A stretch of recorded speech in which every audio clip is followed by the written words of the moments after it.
Hello everyone. Hi everyone. Or to all our viewers who are listening us in the podcast or watching us in the YouTube channel Upskill with Abhishek.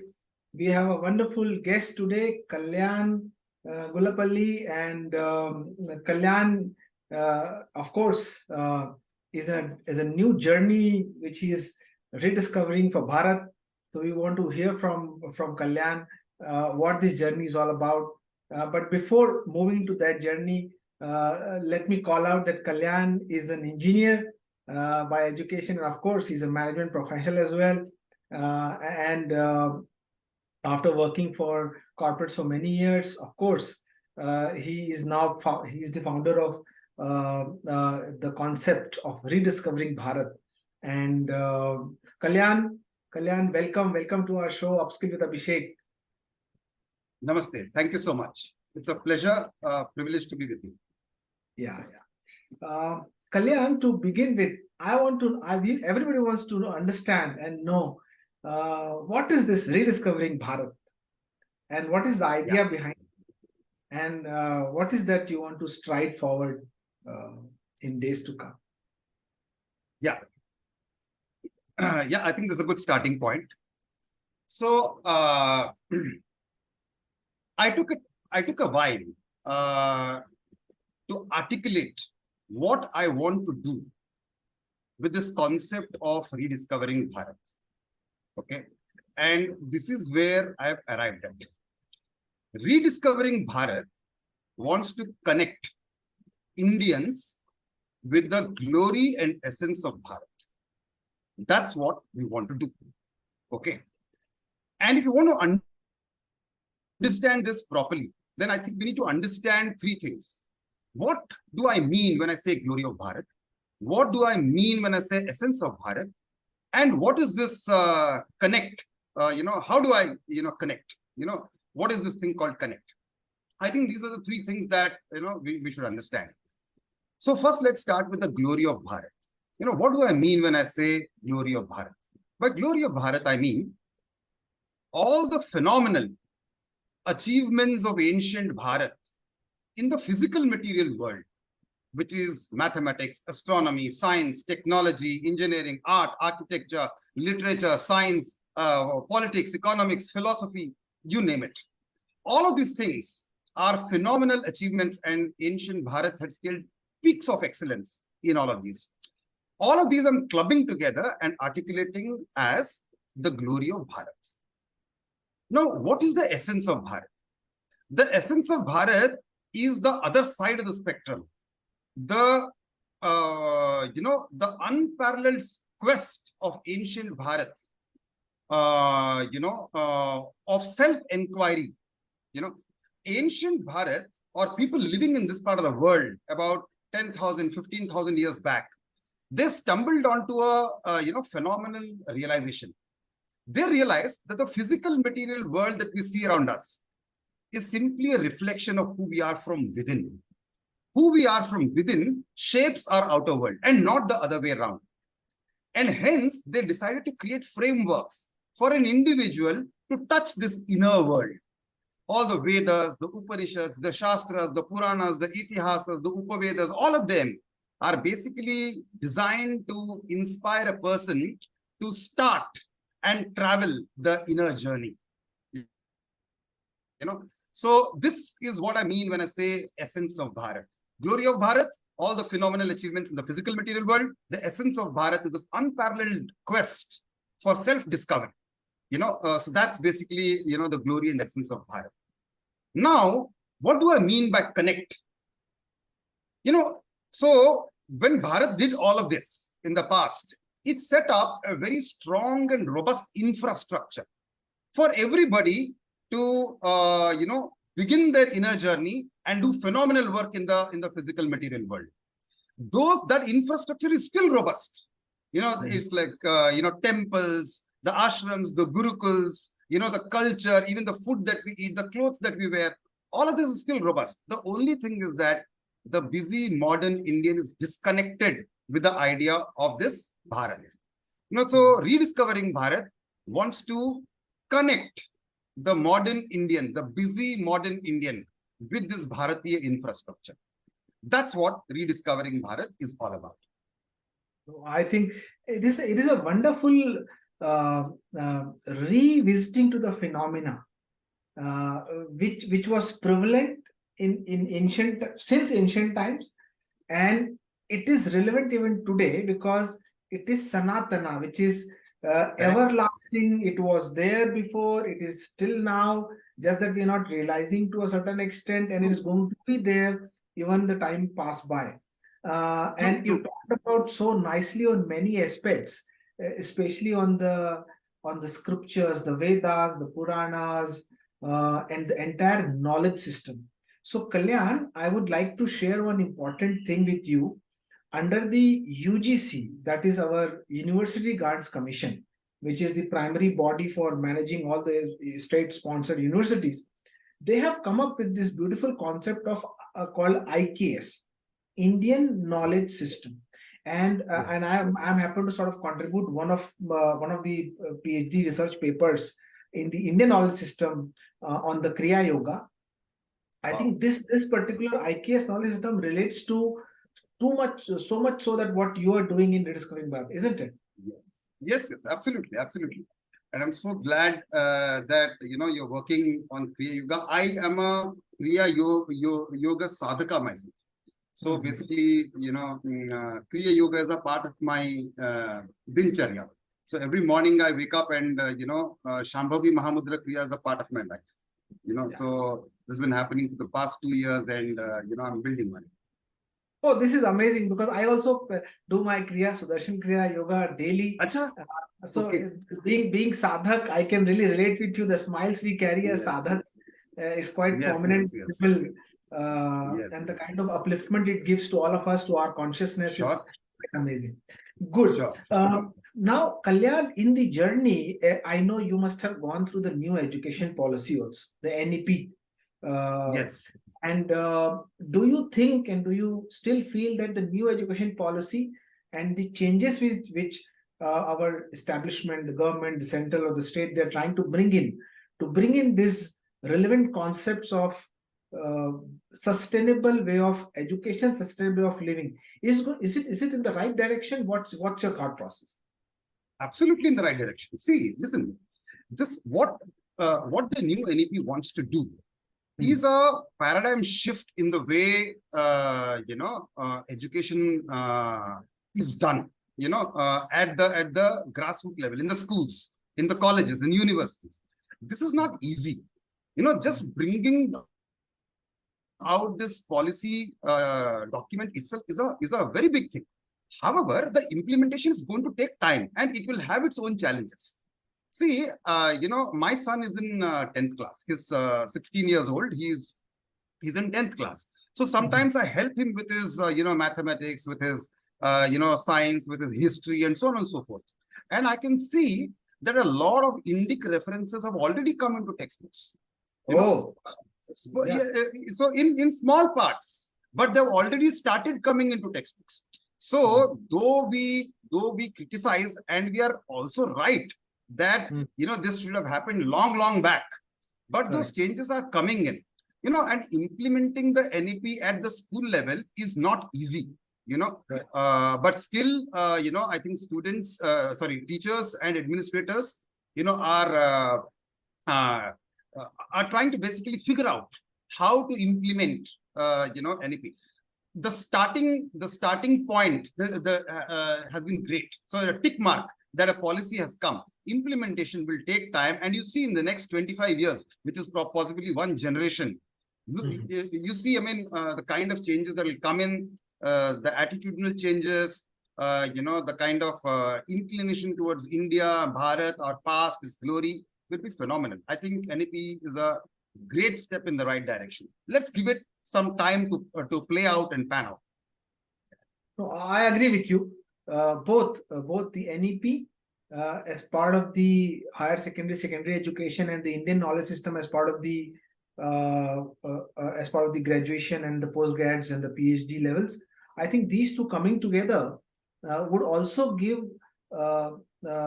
impetus to rediscovering and going back to the glory of Bharat.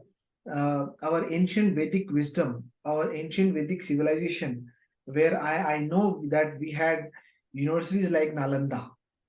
And I'm sure in your area of work and research, you must have contemplated the contribution those universities and the knowledge system had did in past, when many scholarly educators used to come to Bharat to get the education, isn't it? Yes, absolutely, absolutely. So, I keep saying that Takshashila, is the Harvard, of the East, or maybe we should say Harvard is the Takshashila of the West. Harvard and, Takshashila, Nalanda, these are all, outstanding. At one time, there were 30 plus institutions of, eminent education in the country. Takshashila, Nalanda, Vikrameshila, all of these places. Yeah, and I think sometimes I also feel surprised, and flabbergasted with the kind of depth we had, the deep roots we had, and the connect with the pious education which we used to carry. As you rightly said in the beginning, not just education for outside world, which is of course is the glory of Bharat, but also the essence, which is knowing who am I, what is my absolutely. Absolutely. And there's a beautiful story. Yeah, sorry, sir. Please. Yeah, please. I would like to hear the story, please.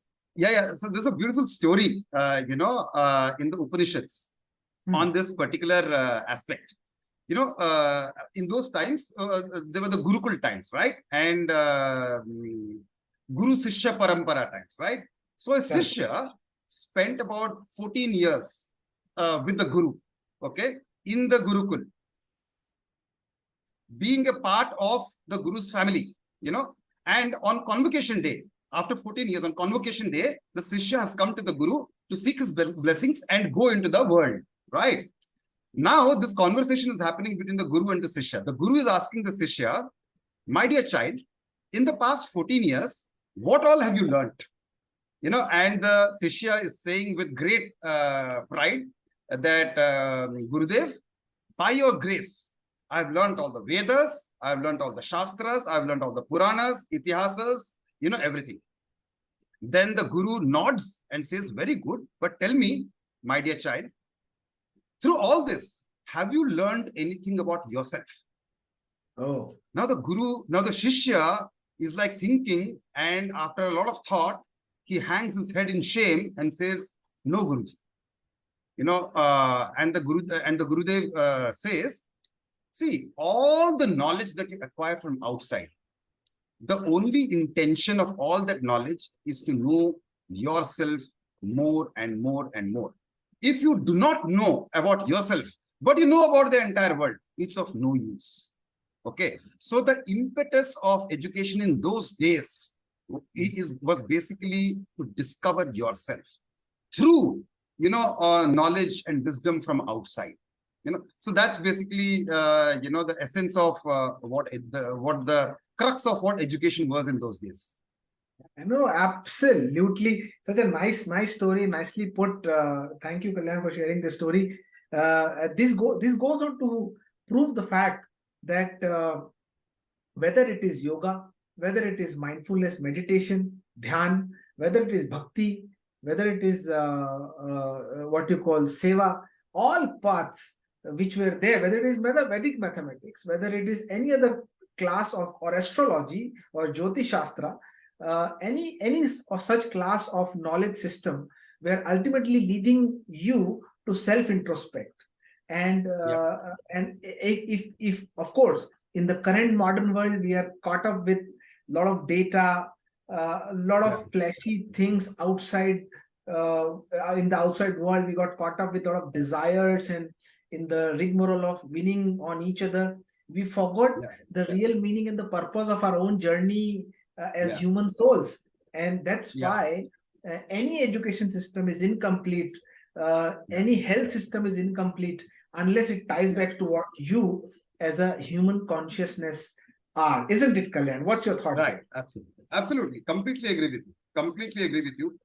See, So basically, in the olden days, education in Bharat used to begin with Aham Brahmasmi, which means that my identity is with the unlimited. My identity is not with I'm a man or a woman, boy or girl, because if my identity is with boy, then basically I will do everything to defend my identity. My identity is not with being a human being or an animal. If my identity is with being a human, then I will basically not be kind to animals. If my identity is not being with the son of a king or a son of a beggar, if my identity, so basically to expand the identity, and to identify with the infinite, not with the finite. So that was the basis of education in ancient India, and that and that ties with what you're trying to say, that by discovering yourself, discover that you're not finite, that you're infinite. So that's basically ties up with what you're saying. Yeah. I'm telling you, as I've seen the education from the modern education system lenses, because I also went to the convent school, and the little bit English which I could speak is of course because of the education from the convent education system.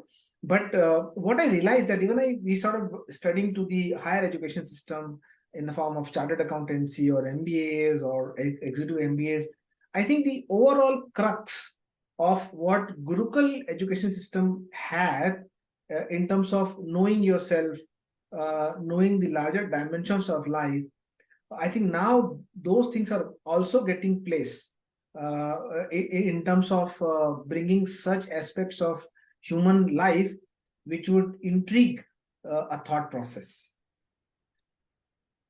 Kalyan, can you explain the viewers about the Gurukul education system? Gurukul education system and how it was and why it was so profound. Because many of the, as you said, many of the modern listeners, they have deep-rooted, conviction and affiliation from the family rituals and culture. But sometimes these concepts, which were very prevalent in the Vedic times, have still hold good amount of advantage. So, can you just explain the Vedic education system and why it was so profound in giving a lot of sages and saints and scientists and rishis to the Bharat?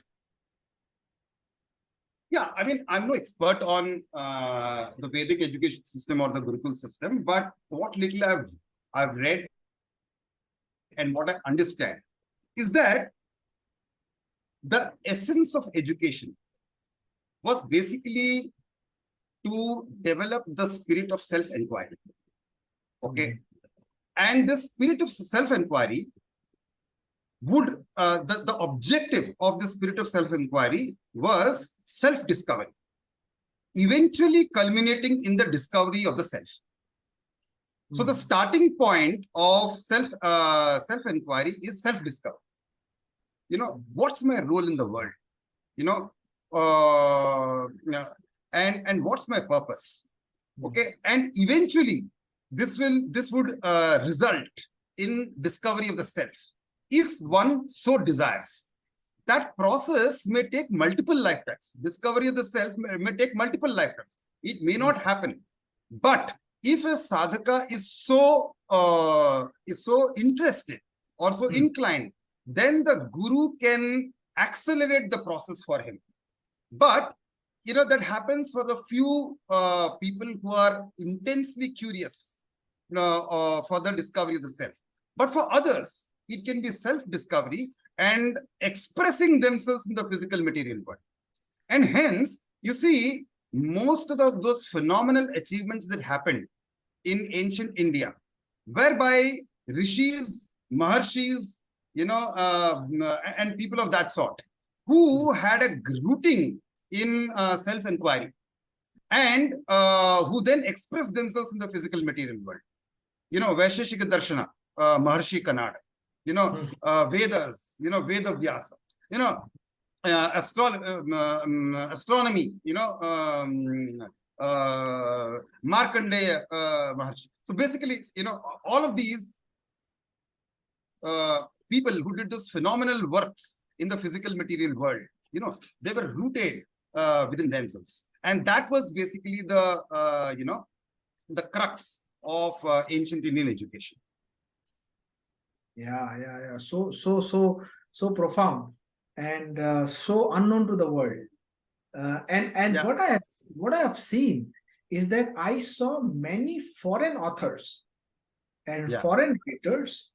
They Yeah. have talked about this in their literary work, in their books. So much so that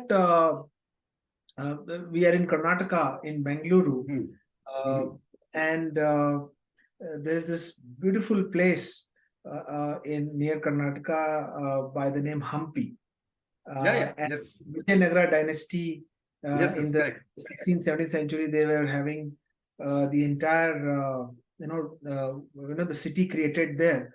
And when I stayed there last year with my family, and the objective is to see, of course, the Virupaksha temple of Lord Shiva, and also visit other places. But I see the kind of architecture, the design, the entire system of flowing of water, the irrigation system, the kind of the temples they have built in, the kind of the entire ministerial system they have created. I think when we look back and see all of these, and I mean, you talked about so much of universities like Lananda, which were there in the past. I think it sort of goes on proving the fact that somehow we have ignored, or somehow we have sort of not imbibed those ways of learning and teaching in our current education system. Yeah. So, I mean, it just occurred to me while I was listening to you, the most important aspect of the Gurukul system was actually the Guru, the relationship between the Guru and the Sishya. That relationship was taken to a sacred level. It is not like, a student and a teacher relationship today. There, the Guru practically took 100% responsibility of the Sishya. And the Sishya surrendered to his Guru in spirit. Okay. So in all aspects. And that relationship was basically the foundation of everything that happened in the Sishya's life. I think that was fundamental, and I missed that point while I was talking, when I was listening to you. It suddenly occurred to me that, that is something that, should be expressed. Yeah. And I agree with you. And I could relate with you that even in the modern times, Bharat is still a Vishwa Guru to the world. And I believe with very strongly, with strong out of conviction, that Bharat is a Margdarshak also.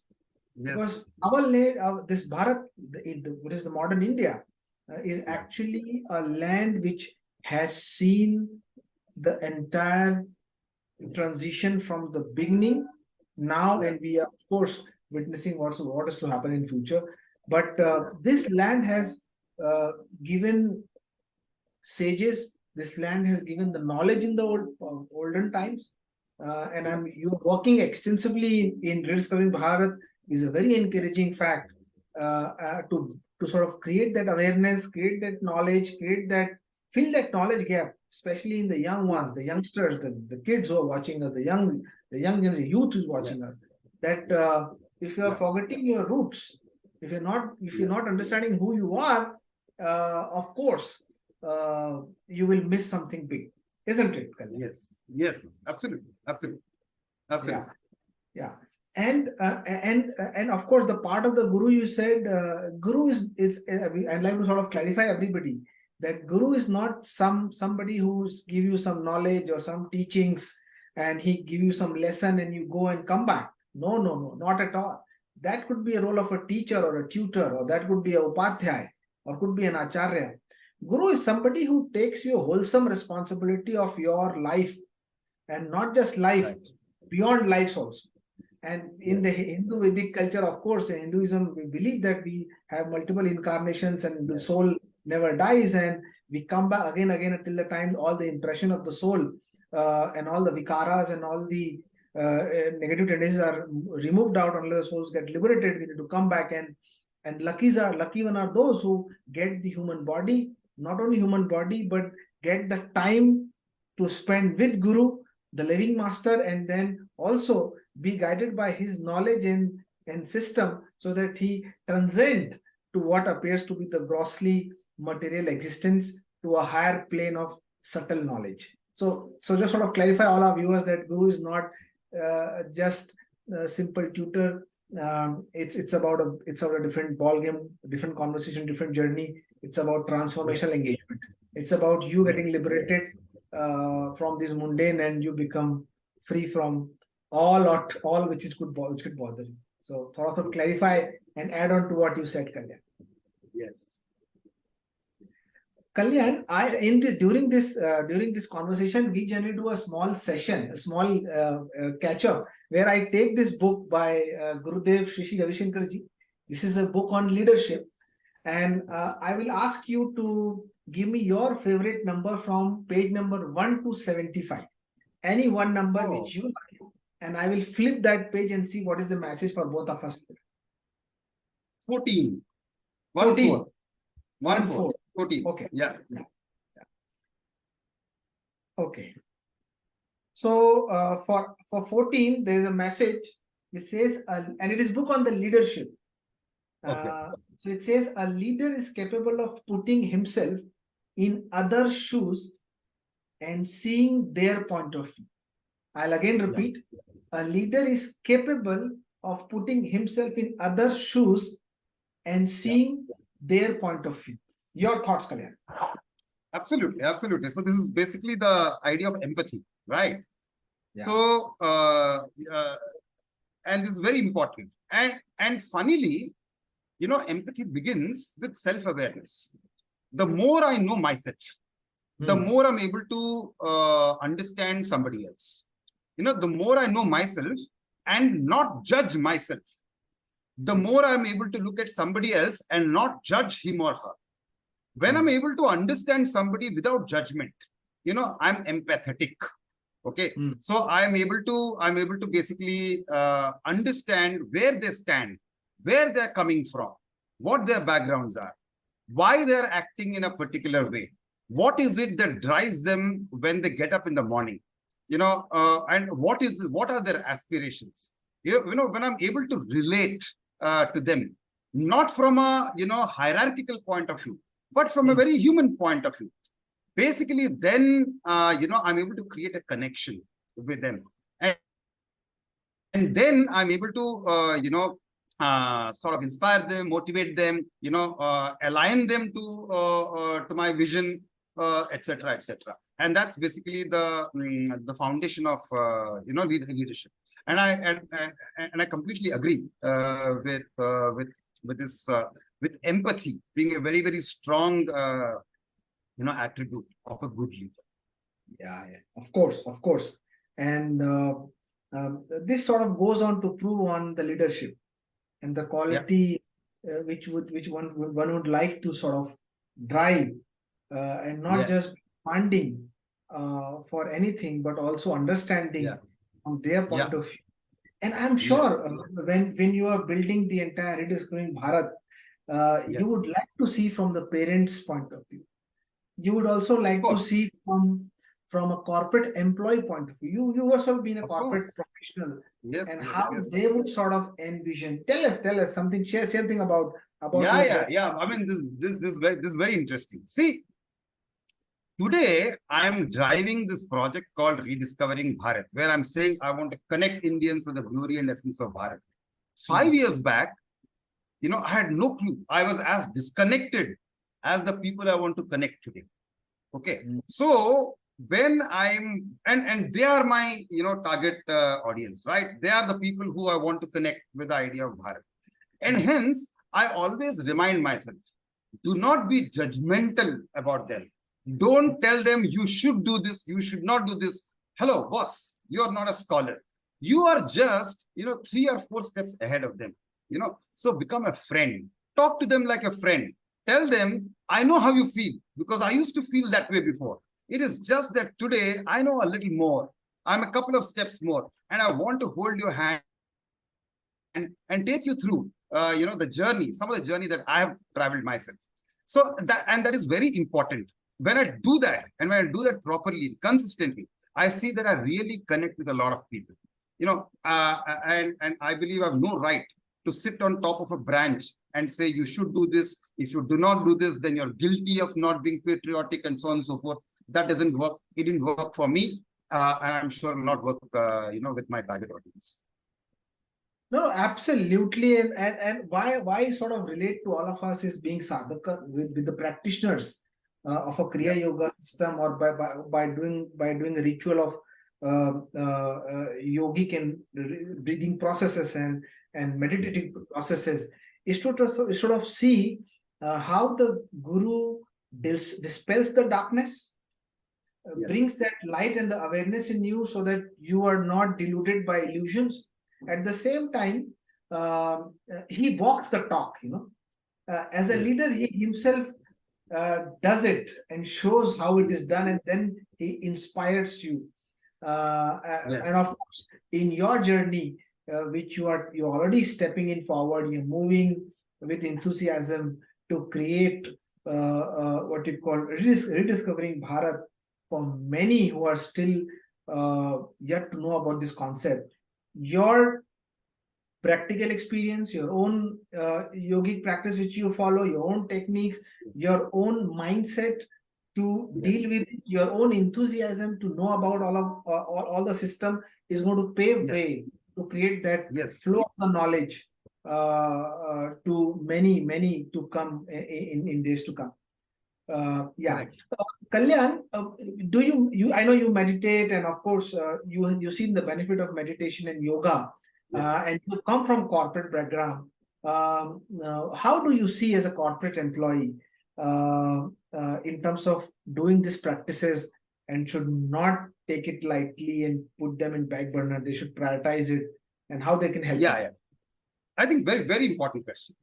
So first of all, the message that I try and pass on to all corporate employees is to dispel some myths about yoga. Yoga is not something otherworldly. It is not simply that you will, discover yourself and hence you should start doing yoga when you're 60 years old after you're retired. No, that's not the objective. In the physical material world, to become, the kind of person that you can actually be, to actualize your potential, yoga can become a very powerful tool. It can help you be a great human being. It can help you be a great boss. It can help you be a great performer. It can help you elevate your stress. It can help you take proper action. It can enhance creativity. It can enhance productivity. It can, at an organization level, it can reduce costs of the organization. It can enhance, engagement with peers, with colleagues. So there are multiple ways in which yoga benefits. It is just that the person needs to start. Within about 6 to 8 weeks, an individual can see the difference in himself or herself, and then basically every sadhaka will become an advocate. But for that, the first step is to try it out. So which is why to everyone I say, it takes about 8 weeks for you to, to experience for yourself, what the benefits are. Just do it yourself and check it out. No, absolutely. And I was sort of looking into a lot of research work done on breath works and how the meditative and yogic practices helped a lot in sort of coming out of anxiety, tackle their mental health issues, and then of course they get a bounty of energy which they can use it for some positive constructive work the way you are doing, isn't it? And that sort of absolutely. And that gives a what you call a new paradigm shift, which we are looking to make India a $5 trillion economy. We want India to be Vishwa Guru again. We want India to show the path to all other countries in taking the right direction of peace, prosperity, non-violence, humanity, sustainability, respect for each other. I think, and all these values were embedded in our Gurukul yogic Vedic system. I think they should definitely come back and make next mainstream and impact many lives in days to come. Sure, 100%. Because yoga is the ultimate inside-out technology. You know, so the modern Western paradigms are all outside in. What do I mean by outside in? Manage your external world, you know, and somehow your inner world will get managed. That's what they say. Okay, but we have seen that it doesn't happen that way. You know, when I was going through fantastic times in my life, you know, the TED Talks of the world, the secrets, you know, the power of the subconscious mind, all of them used to be very exciting for me. But when I went through doldrums, real, you know, tough times in my life, nothing worked like the essence of Bhagavad Gita or, you know, the peace and calm and the equanimity that yoga gave me. Because yoga and Indian wisdom is inside out. It says, manage your inner world and the outer world will automatically adjust itself, you know, reorient itself in exactly the right way that you want. You know, it's almost like a miracle, you know, it's like magic, you know, so one can only experience it, you know, and understand what it means. No, absolutely. I 100% agree with you. And I would, of course, being a practitioner, would always encourage all the youth, the corporate employees, the people in the house, living in houses, they should inculcate this habit of yoga, mindfulness, yogic practices. And of course, this is going to help them a lot in transforming in many ways. Kalyan, it was a very thought-provoking, intrigued conversation with you. Good to know you. Thank you so much. To understand you, the kind of journey you're taking in rediscovering Bharat. Our best wishes to you, my best wishes to you, to bring glory of imparting the good education and knowledge which you already have in our system. So thank you, Kalyan, for being with us for this short conversation. And my best wishes to you. Thank you so much, Kalyan, and best wishes. Thank you so much. Thank you so much. It was a pleasure, privilege. Thank you so much. Thank you.